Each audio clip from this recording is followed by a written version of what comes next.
आप सभी को गणतंत्र दिवस की हार्दिक शुभकामनाएं। नमस्कार, एक बार फिर से मैं हूं सचिन अरोड़ा। मेरे साथ हैं गणतंत्र दिवस की बुलंद आवाज, देश का जाना माना चेहरा ब्रिगेडियर रिटायर्ड चित्तरंजन सावंत। एक बार फिर से आपका बहुत बहुत स्वागत है। साथ ही हैं वाइस एडमिरल रिटायर्ड यशवंत प्रसाद। एक बार फिर से आपका बहुत बहुत स्वागत है। और retired air commodore BS Siwach हमारे साथ मौजूद हैं इस स्टूडियो में। देश 68वां गणतंत्र दिवस मना रहा है। थोड़ी देर बाद राजपथ पर परेड शुरू हो जाएगी। गणतंत्र दिवस में मुख्य अतिथि अबुधाबी के क्राउन प्रिंस मोहम्मद बिन जायद अल नहयान हैं। वो UAE की संयुक्त सेना के डिप्टी सर्वोच्च कमांडर भी हैं। आज पहली बार राजपथ पर मोहम्मद बिन जायद अपनी सेना के 149 जवानों को मार्च पास्ट करते देखेंगे। गणतंत्र दिवस परेड में पहली बार लड़ाकू विमान तेजस उड़ान भरेगा। राजपथ पर पहली बार पूरी तरह से स्वदेश में निर्मित धनुष गन परेड का हिस्सा होगी। इसके अलावा NSG कमांडो दस्ता भी राजपथ पर पहली बार परेड का हिस्सा बनेगा।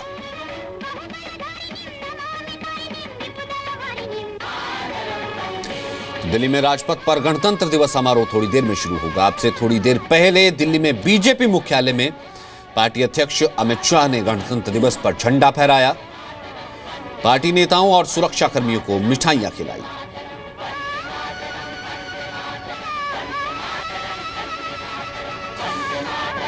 और आज पूरे देश में हर कोई अपने अपने तरीके से गणतंत्र दिवस का सेलिब्रेशन कर रहा है। दिल्ली में बाइक सवार नौजवानों ने गणतंत्र दिवस पर तिरंगा रैली निकाली है। दिल्ली के अक्षरधाम से जी मीडिया रिपोर्टर पवन नारा की रिपोर्ट देखिए। गणतंत्र दिवस का जोश कुछ इस अंदाज में दिखाई दे रहा है।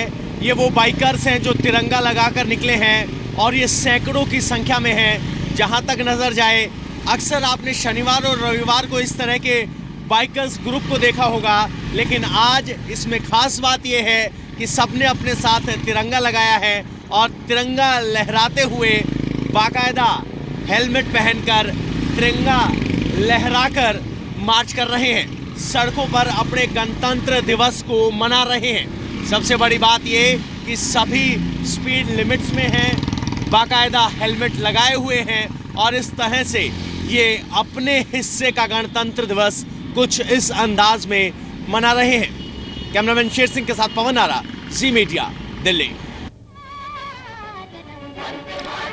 वहीं शहीद हवलदार हंगपंग दादा को सलाम करना आज बहुत जरूरी है, क्योंकि आज अशोक चक्र से सम्मानित किया जाएगा।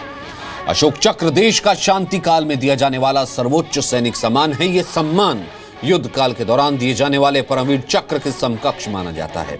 शहादत से पहले हंगपंग दादा ने अकेले ही जम्मू कश्मीर में 13,000 फीट की ऊंचाई पर बर्फीले चट्टानों में छिपे आतंकवादियों को ढेर कर दिया था।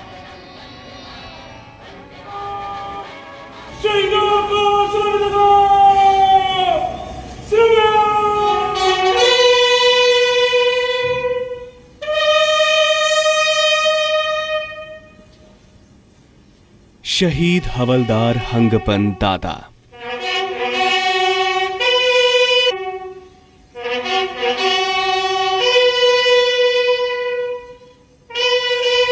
छब्बीस मई 2016 को इस वीर सपूत ने अकेले ही अदम्य साहस और वीरता दिखाते हुए 3 आतंकवादियों को मार गिराया। 13,000 फीट की ऊंचाई और दुर्गम बर्फीली पहाड़ियां भी दादा के हौसले को टिका नहीं पाई। आतंकवादी पत्थर और चट्टानों के पीछे छिपकर भारी गोलीबारी कर रहे थे। हवलदार हंगपन दादा के सामने सबसे बड़ी मुश्किल थी आगे बढ़कर आतंकियों को रोकना। हंगपन दादा अकेले ही खतरनाक बर्फीली चोटी पर एक ओर सरक कर आतंकियों के पास पहुंचे। हंगपन दादा ने 2 आतंकवादियों को बेहद करीब से गोली मारी, लेकिन आतंकवादियों की गोली से खुद भी घायल हो गए। हंगपन दादा को देखकर आतंकियों के बाकी 2 साथी भागने लगे। गोली लगने के बावजूद हंगपन दादा ने पीछा किया और तीसरे आतंकवादी को हाथापाई में मार गिराया। हवलदार हंगपन अरुणाचल प्रदेश के बोदुरिया गांव के रहने वाले थे और अपने दल में दादा के नाम से मशहूर थे। शहीद हंगपन दादा अपने पीछे पत्नी श्रीमती चासेन लवांग, 10 साल की बेटी और 6 साल के बेटे को छोड़ गए हैं।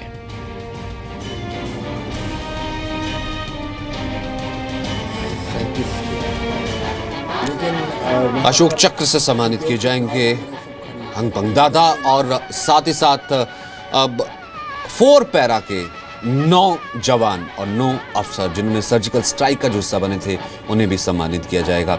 मैंने एक वर्ड ब्रिगेडियर सावंत अपने दोनों मौजूद मेहमानों से लिया था।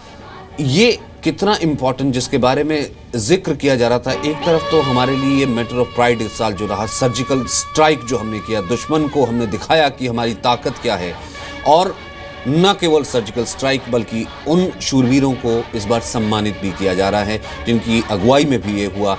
कैप्टन रोहित सूरी हैं उनमें आगे। ये बहुत ही महत्वपूर्ण है क्योंकि ये जो पुरानी परंपरा थी हमारी विदेश नीति की, वो बहुत ही दब्बूपन की थी और इस बार पहली बार ऐसा है कि हम सीमा पार गए और जहाँ से हमारे ऊपर आक्रमण हो रहा था उन सबको हमने दबाया। तो इसीलिए जो है इस गणतंत्र दिवस परेड पर उन वीरों का सम्मान किया गया है और कीर्ति चक्र भी दिया गया है जो कि एक बहुत बड़ा वीरता पदक है। मेरे विचार में तो हम लोगों को इस प्रकार की नीति का पालन करते रहना चाहिए ताकि जो लोग हमारी तरफ टेढ़ी निगाह से देखते हैं उनकी आंखें हम बंद कर दें सदैव के लिए, और वो ऐसे ही होगा जब हम उन पर आक्रमण करेंगे। और सर्जिकल स्ट्राइक उसी का एक रूप था। ये हर हिंदुस्तानी, हर देशभक्त, हर नागरिक जानता है कैसे सर्जिकल स्ट्राइक हुआ और उसके बाद क्या हमारी आर्मी ने किया। लेकिन ये आज और मैटर ऑफ प्राइड इसलिए हो जाता है कि गवर्नमेंट का आगे आकर के उसको रिकॉग्नाइज करके विद नेम्स, क्योंकि ऐसा लग रहा था पता नहीं उन शूरवीरों का नाम भी कभी आगे आएगा कि नहीं आएगा, और उनको पुरस्कार वीरता पदक प्रदान किए जा रहे हैं और कीर्ति चक्र है, शौर्य चक्र है। और इसकी यही नहीं बल्कि अब हम न केवल हम मान रहे हैं बल्कि अमेरिका में भी पूर्व राष्ट्रपति ओबामा ने ये कहा कि सर्जिकल स्ट्राइक हुई और ये उचित था। उन लोगों ने इसको औचित्य इसका स्वीकार किया। और इसी के ऊपर एक रिपोर्ट हम ये देखते हैं क्योंकि जिन जवानों को वीरता पुरस्कार के लिए चुना गया है उनमें सर्जिकल स्ट्राइक में शामिल कमांडोज के नाम हैं, और यही एक मैटर ऑफ प्राइड है, यही मैटर ऑफ प्राइड जो कि पूरा विश्व जिसे रिकॉग्नाइज कर रहा है। इस पर नजर डालते हैं।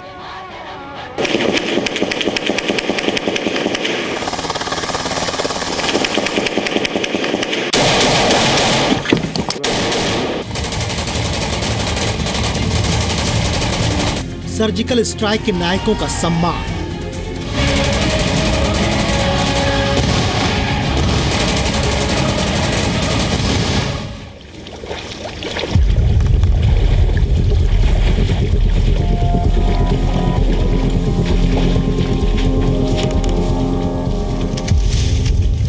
गणतंत्र दिवस पर देश के उन वीर सपूतों को भी सम्मानित किया जाएगा जिन्होंने उरी हमले के गुनाहगारों को उनके ही घर में जाकर मौत के घाट उतार दिया था। सर्जिकल स्ट्राइक का हिस्सा स्पेशल पैरा फोर्सेस के मेजर मोहित सूरी को कीर्ति चक्र और 5 और जवानों को शौर्य चक्र से सम्मानित किया जा रहा है। 4 पैराशूट रेजिमेंट के 3 अफसर कैप्टन आशुतोष, मेजर रजत चंद्रा और नायब सूबेदार विजय कुमार को शौर्य चक्र से सम्मानित किया जाएगा। 9 पैराशूट रेजिमेंट के पैरा ट्रूपर अब्दुल कयूम को शौर्य चक्र, 9 पैराशूट रेजिमेंट के ही मेजर दीपक उपाध्याय को भी शौर्य चक्र से सम्मानित किया जाएगा। इसके अलावा 4 पैराशूट रेजिमेंट के 9 जवानों को सेना मेडल से सम्मानित किया जाएगा। 4 पैराशूट रेजिमेंट के commanding officers colonel Harpreet Singh Sidhu और 9 पैरा रेजिमेंट के कर्नल कपिल यादव को युद्ध सेवा मेडल दिया जाएगा। उरी हमले के बाद 29 दिसंबर 2016 को इन पैरा ट्रूपर्स ने अपने दूसरे साथियों के साथ पीओके में घुसकर आतंकियों के लॉन्चिंग पैड को तहस नहस कर दिया था।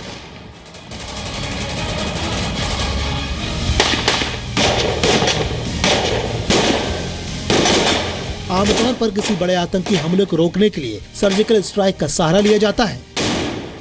18 सितंबर को उरी हमले के बाद पाकिस्तान को एक कड़ा संदेश देने के लिए भारतीय सेना ने सर्जिकल स्ट्राइक कर आतंकियों को बड़ी चोट पहुंचाई थी। ब्यूरो रिपोर्ट, जी मीडिया।